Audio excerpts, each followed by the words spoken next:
Sarah Palin has been moving the political center to the right ever since she stepped forward on the political stage. And I want to welcome to this stage and back to Iowa, Sarah Palin.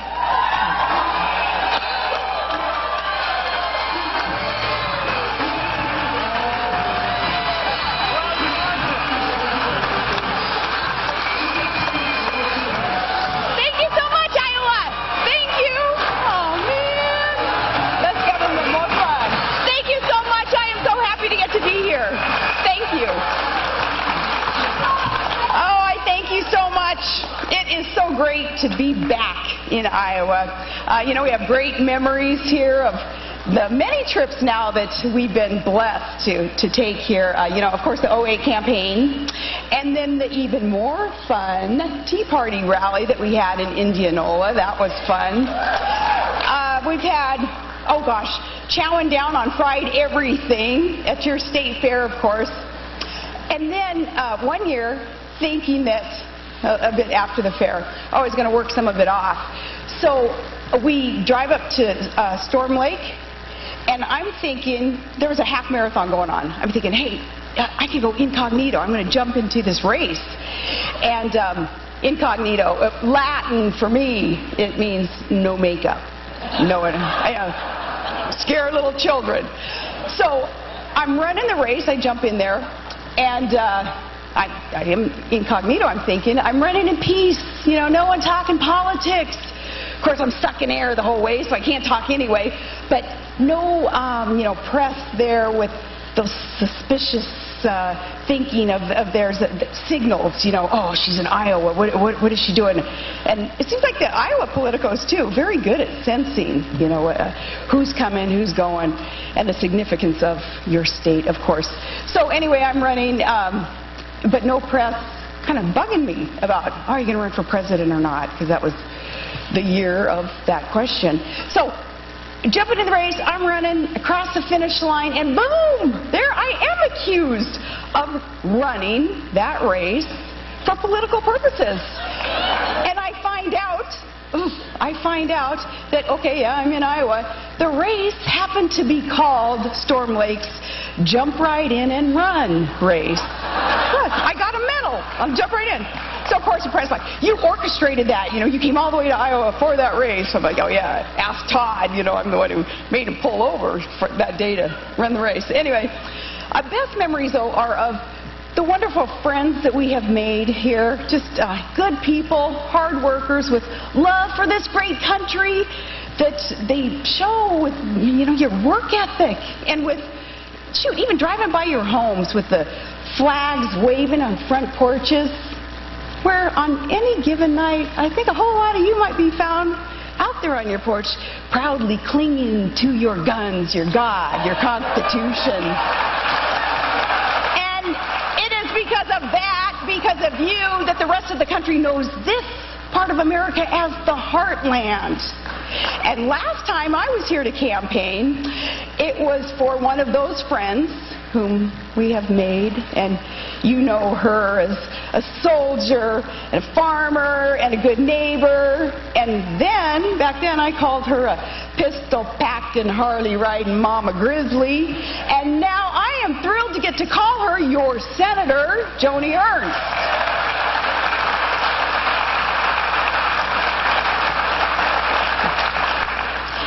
Well, other friends, too. It was here in Iowa that I first met a big, burly, bold, but kind of sheepdog, humble type of guy, a guy who wanted to help us out with security. And so happy to get to bring him to Iowa and get to know him very well, because he was a veteran, and you know my heart for the military. He was incredibly humble, and we became friends with him over the years, and Todd and he especially becoming friends.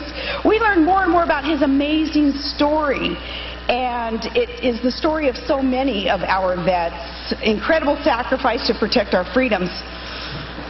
And while we miss that particular friend now, we are so happy that the rest of America is getting to know more and more the story of American sniper Chris Kyle. It was here that we were introduced to Chris.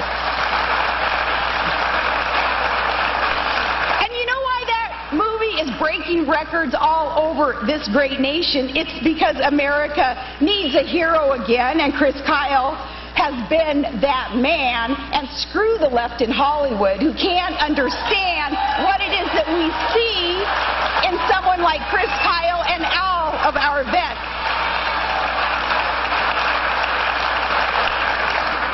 So the last couple days, my daughter Bristol and I, we have been at a great big gun show in Las Vegas.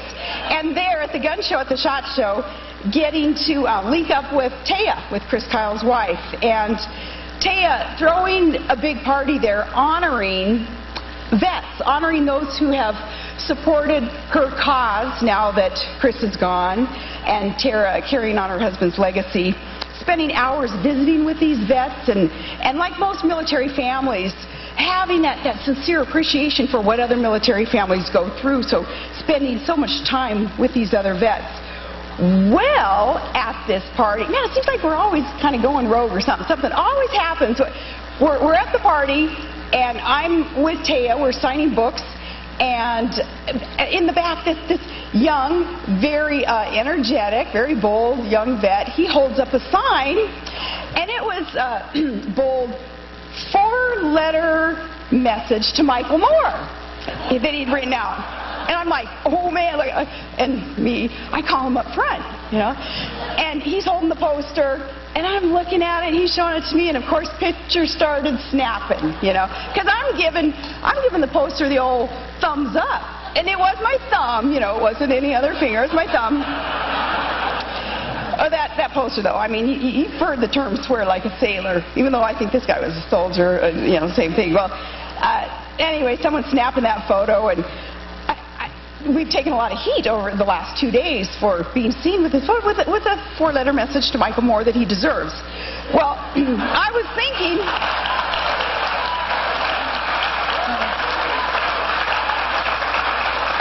okay, we'll take that heat. That's okay, because what the poster said is what the rest of us are thinking. It just said it. And what it really came down to was our message to those who don't understand, again, the opportunity they have to do whatever the heck they want to do, even if they are jerks. Because it is our vets, our active service members who are out there protecting their freedom to be jerks. If you love freedom, you thank a vet. And I know that you guys get that, and that's why I am glad to be in Iowa, because I am among friends who understand that foundational aspect of America. We appreciate our vets.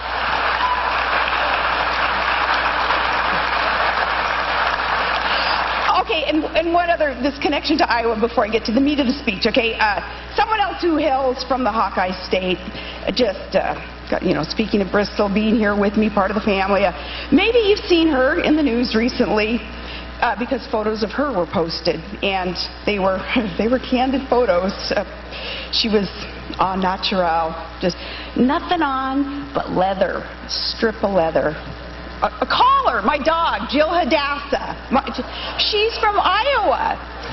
She was trained here in Iowa, Jill was, and as Congressman King was alluding to, another scandal with the Palins. These pictures were posted of her because she has been trained as a companion for my youngest child, Trig, who has special needs. And this beautiful, strapping, healthy lab of ours, Jill, she was trained by the same talent at the Puppy Jake Foundation that trains service dogs for our vets. Yes. So we've been honored to get to be a part of that organization and that charity and our dog. We're happy that Jill is from Puppy Jake Foundation, our connection to Iowa. So anyway, these pictures, well, it was just scandalous that I would show our big, strapping, as I say, healthy lab, letting my little tiny boy use her as a stepping stool to get to reach the kitchen sink. He kind of stood on her and looked down into the sink. I took a picture and I said, hey, this is what turning a stumbling block into a stepping stone is all about, and we should all live that. Totally innocent. Who in the world would have thunk that it would become this huge scandal that these pictures were? But the usual suspects, they just went loco. They just went absolutely crazy. And, you know, yeah, the rest of this tinderbox of a world, everything that's going on in it, right? And yet this was just the most outrageous thing that had happened. PETA, barking their tired old death threats against us, and I'm thinking, oh, get in line, weasels, you know. Yeah.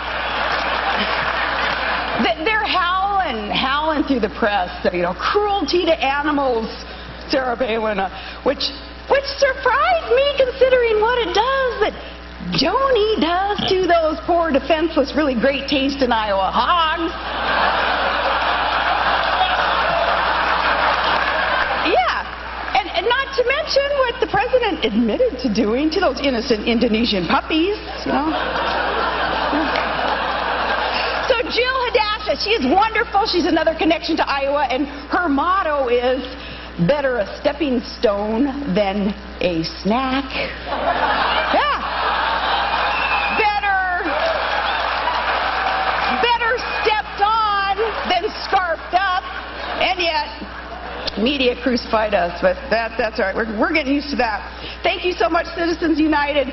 Awesome group. Thank you for the invitation. And of course, Congressman Steve King. My goodness, Steve, very strong. He going rogue there in D.C., putting principle over party privilege by being one of the brave, one of the few to actually pull the lever for change in congressional leadership so we can have new energy and we can have that conservative movement, the policies that will get the country back on the right track. He voted for that change.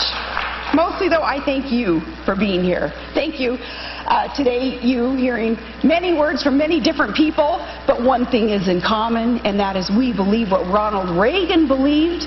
That is, we are a people who have a government. It's not a government that has a people. And it was Jefferson warning, when the people fear their government, there's tyranny. But when government fears the people, there's freedom. We're here in the name of freedom.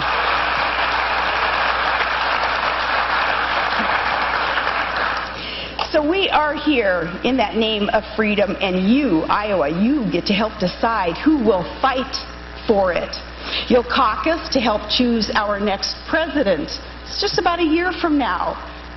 Can't come soon enough. It's about dang time. And candidates will come here to earn your vote. The rest of America watching and trusting Iowa to put them through the test, to ensure that they are ready for war. And it is war. It's war for the future of our country. It's war for the sovereignty and solvency of the United States of America. Now, the other side, the far left, well, they see a need for change. But it's by offering real change again, you know, coronation, rinse, repeat, or Clinton, rinse, repeat, Clinton, rinse, repeat. That's change. These leftists, they're promoting these ready for campaigns. They say, ready for Hillary. Well, these hopey, changey, astroturfy, DC-based businesses that are disguised as grassroots, they're nothing new. But don't you wonder what the White House thinks of their peeps out there prancing around, squealing that, oh, they're ready for someone else. They have to admit it even. Because they know that he who was the one. Now, with tea time on the mind, he is so over it. America, he's just not that into you.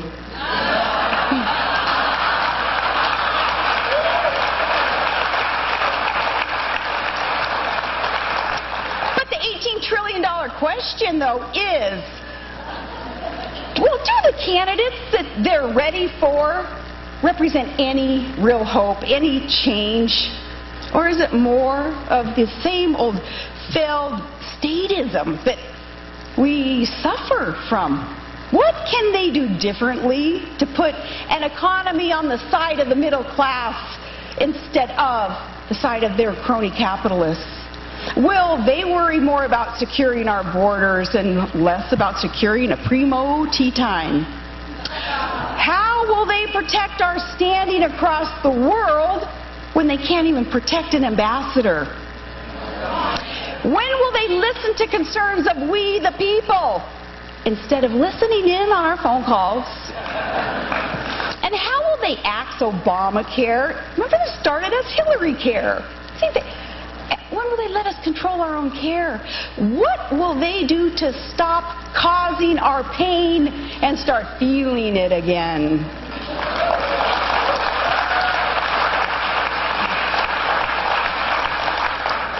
Well, in other words, is Hillary a new Democrat or an old one? Now, the press asks, can anyone stop Hillary? This is to forego a conclusion, right? It's to scare us off and convince us that a pantsuit can crush patriots? Okay, that's what this is all about. Hey, Iowa, can anyone stop Hillary? Yeah, and let's borrow a phrase. Yes, we can. And it starts here, and it starts now. From bad comes good. That's been one of my mantras. From very bad can come very good.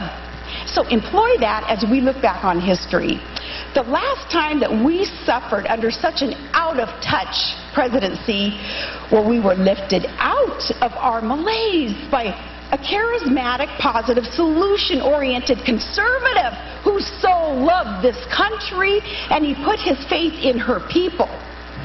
We can't have the Gipper back, but we can offer that steady, smart, stiff-spine leadership that Reagan did, and that's our challenge. To paraphrase the great communicator, to give the people real hope, well, now is the time for bold, conservative colors, not establishment pale pastels.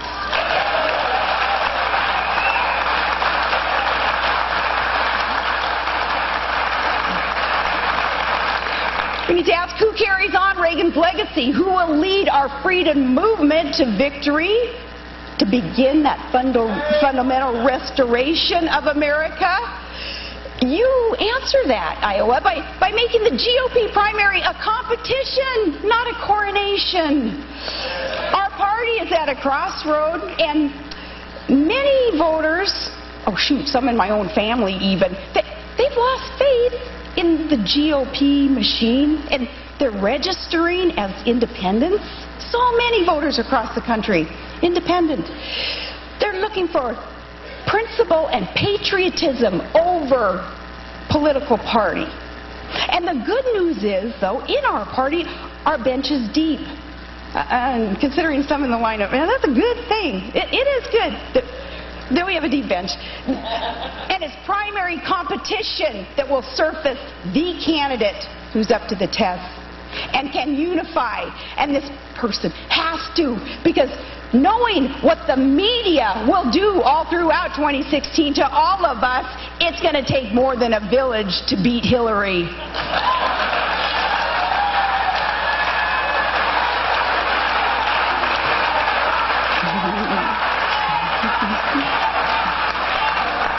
Well, okay, and here's how we do it, okay? We go on offense. We go on offense now, and we expect our GOP leaders in D.C. to get on offense, because we, the people, we realize that this is war. As I say, it is war for the solvency, the sovereignty of the United States of America. And we don't sit on our thumbs this next time when one of our own is being crucified and falsely accused of whatever the hip accusation of the day happens to be, right? Racism, sexism, whatever. Really, it's kind of Orwellian observing how that works, that rule of Saul Alinsky's, no doubt, that the left employs.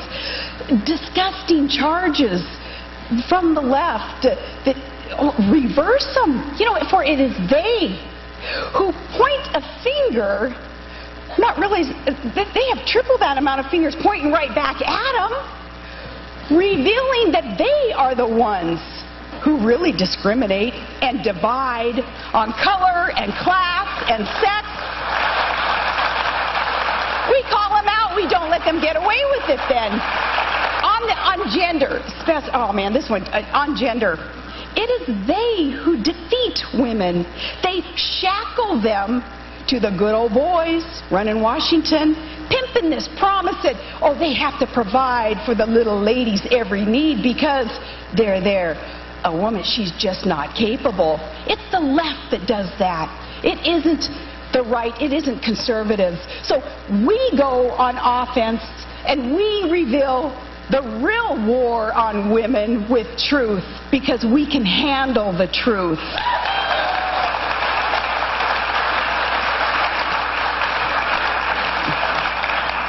We give that, then we give hope.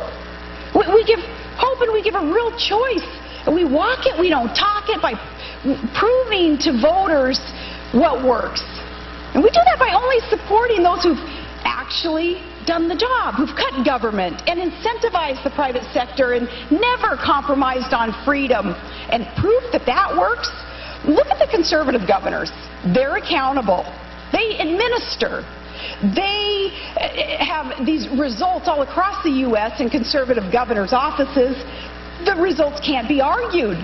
So we paint the contrast with bold colors, and we don't underestimate the wisdom of the people when we, on offense, give them the truth and the true State of the Union, especially showing young people what's actually going on and teaching young people again, there ain't no such thing as a free lunch. There is no free college. There is no free birth control. There is no free phone. Someone pays. Someone always pays. So we undo that leftist thinking and teaching, that enabling. We counter it with reality, and we empower young kids again. We bring them on our side, and we make them know to get a buck, you get off your butt. We teach that again.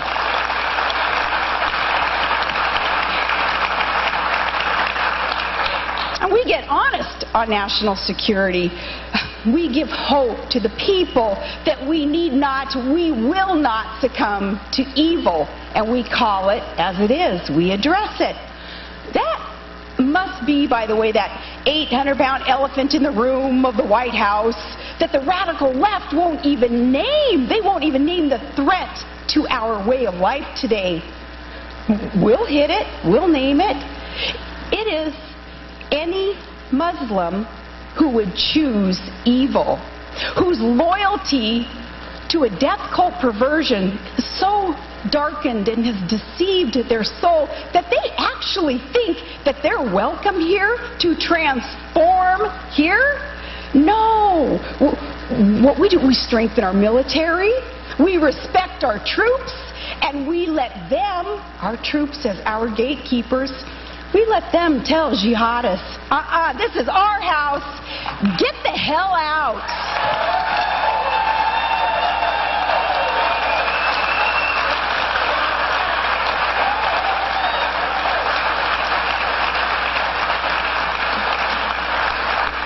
And amnesty, man, we have to be candid, and the people deserve the candidness because that leads to solutions. They deserve solutions. Amnesty, no. The left and the rhinos, they would reward those whose first action here is to break the law. So no, we win with the wonderful immigrants who have built this country legally, and we secure their rights and their hard-fought opportunities. Together we shore up the deserving middle class that will be decimated under this unconstitutional executive amnesty. We also have to school our president, I guess, on the rules. An impatient president doesn't just get to trample our Constitution and ignore Congress just because he doesn't get exactly what he wants every time he wants it. It's, with all due respect to the office of the presidency, it's like an overgrown little boy who's just acting kind of spoiled. And moms, we don't put up with that, do we? No. Well, dads either, but no. In fact, this reminds me of Bristol. When she was a little girl in preschool, she can testify to this. She came home from preschool one day, and her cool teacher, her awesome teacher, beautiful, sharp woman, whose family had come from Mexico years ago. And Bristol said, Mom, Mrs. Huey's mommy and daddy They are so happy that they got to come to America, and the daughter, she became a teacher. They're so happy, and they love this country so much that they named her after our country. My teacher's first name is Land. And I thought, Land? Oh, poor guy. I mean, that's something maybe a Palin kid would have to suffer through the rest of their life. Oh. But no, Bristol hadn't gotten quite right. The teacher's real name was America. The parents had named her America. And so I was explaining that to Bristol. It's not land or globe, or it's America. And Mrs. Huey taught Bristol, all my kids, all of us, a lesson that our president must have missed. When her students would whine about something not getting their way exactly as they wanted in that preschool class, she would sing this little mantra. America said, "You get what you get and you don't throw a fit." That is what our president must have missed growing up,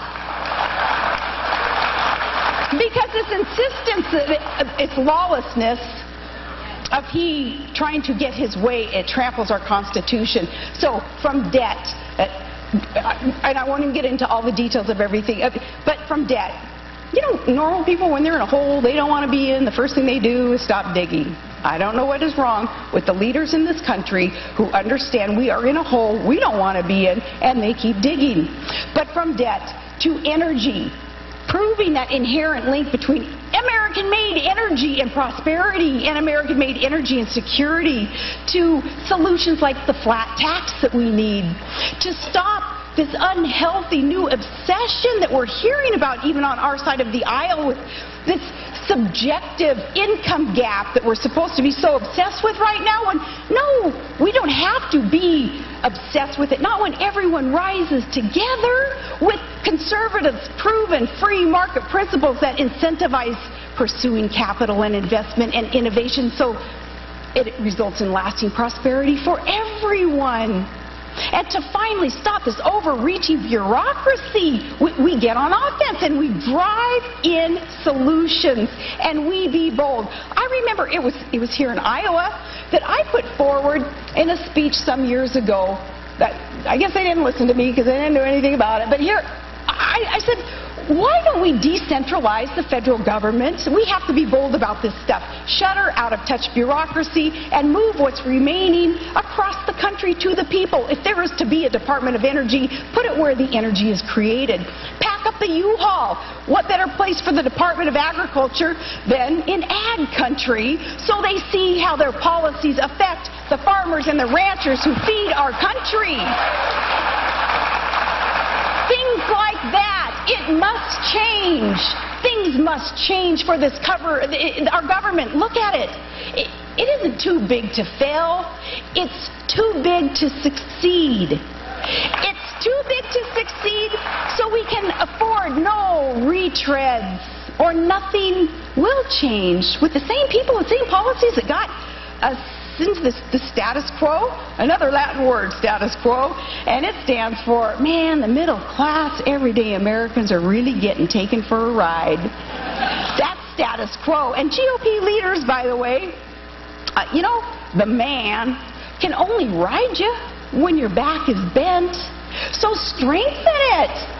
Then the man can't ride you. America won't be taken for a ride because so much is at stake.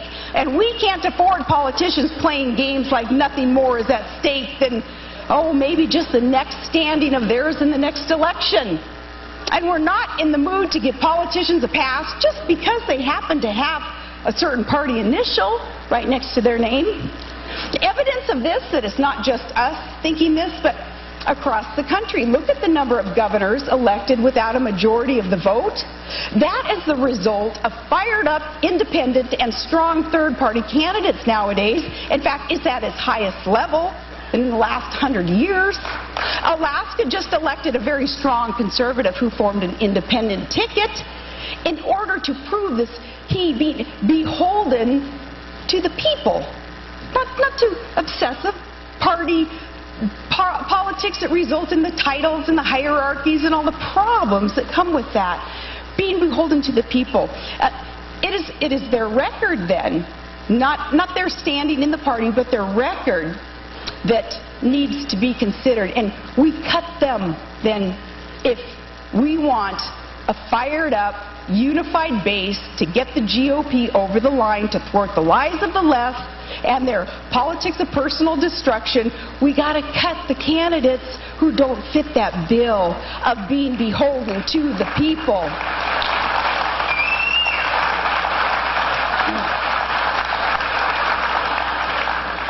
See, we'll vote for those who have a record to prove it. And voters of all stripes are desiring something to vote for this time. For their American dream, not just against tired, failed policies. They will vote for that American dream for their kids and their grandkids. So we have to be careful going through the primary process not to marginalize any independent, common sense conservative. Hey, let's also take the sign off the door to the Oval Office, you know, that one that said for a while, no girls allowed.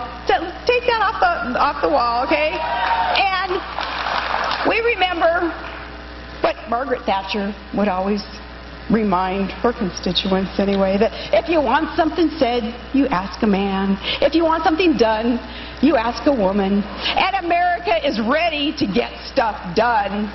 So we take the ball and we drive to victory, and we give real hope with real solutions grounded in time-tested truths. These solutions that will be brought to you by a competitor with a record to prove it. And then we're ready for Hillary. Now, I'm ready for Hillary. Are you? Are you coming?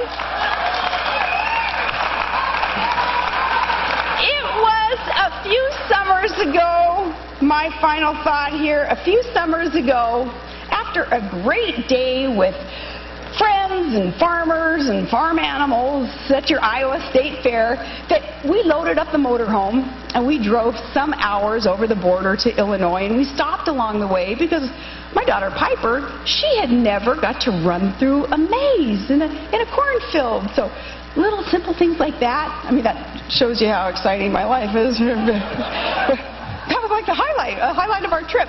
So Piper and her little cousin, they get to run through this maze for the very first time, and it really is like this all-Americana thrill for our family. And then driving through the small towns around here that glorify our nation, again, with those homes proudly waving the flag from the porch.